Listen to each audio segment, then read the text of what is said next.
bersama aku teman-teman. Gimana kabar kalian hari ini? Dan hari ini aku akan mereview sebuah artikel berjudul Islam dan Lingkungan Hidup. Judulnya adalah Menggagas Pendidikan Islam Berwawasan Lingkungan Hidup.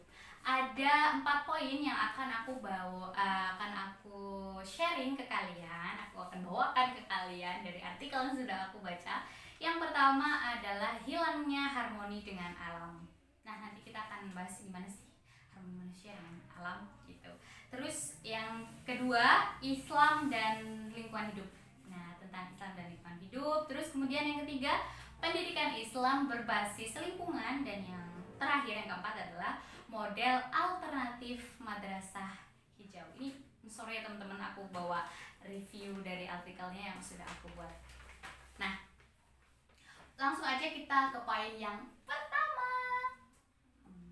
Hilangnya harmoni dengan alam. Pastinya kita semua tahu dong bahwa pohon adalah paru-paru dari bumi, dari dunia gitu. Pastinya kualitas pohon yang baik dan banyak, semakin banyak pohon, semakin rindang, maka kualitas udara juga semakin baik gitu ya teman-teman. Catat nih poinnya. Nih, kemudian banyak sekali tindakan-tindakan yang dapat merusak lingkungan, kayak misalnya misalnya penebangan hutan secara liar, terus pemburu hewan ini diburu secara liar, terus kemudian dan masih banyak lagi yang lainnya.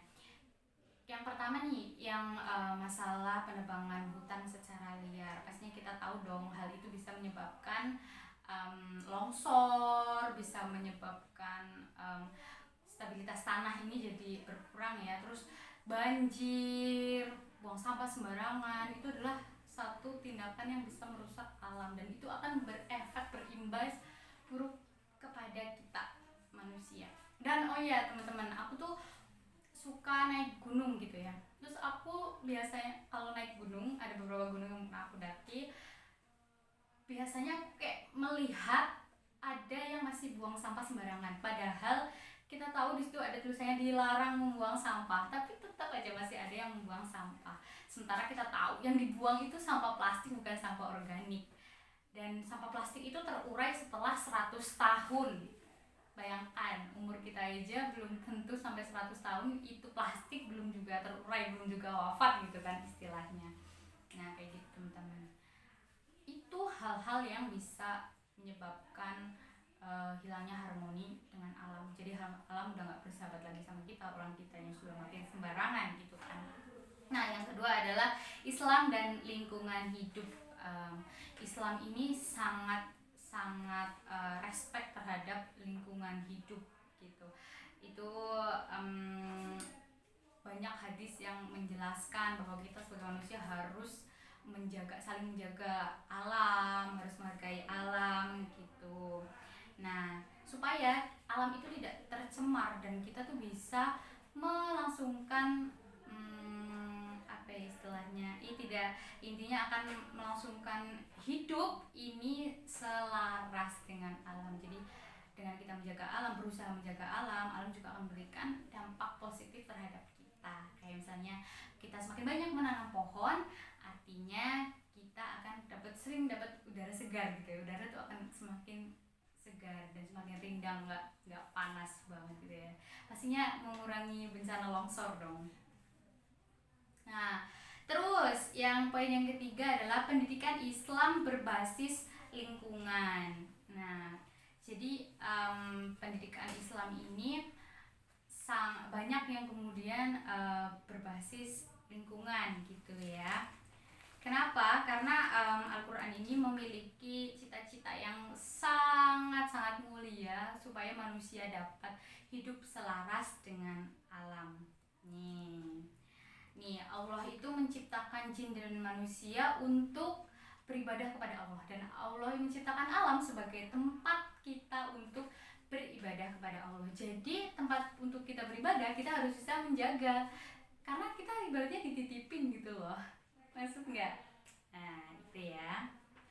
Dan kita itu harus melestarikan lingkungan hidup ya, agar dapat hidup selaras dengan alam. Nah, dengan demikian tuh agama akan dapat memberikan bingkai etik dan moral dalam proses perubahan dan pembangunan.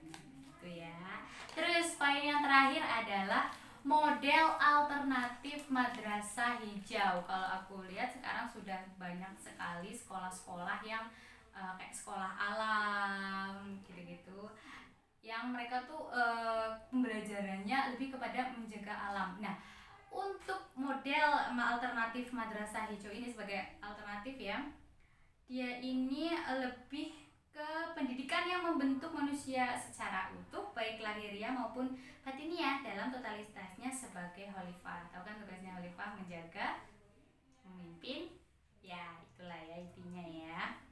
Nah, di sini nih pendidikan agama Islam akan berfungsi sebagai penyeimbang yang akan menjadi agen baik untuk memungkinkan terwujud pengaturan yang baik.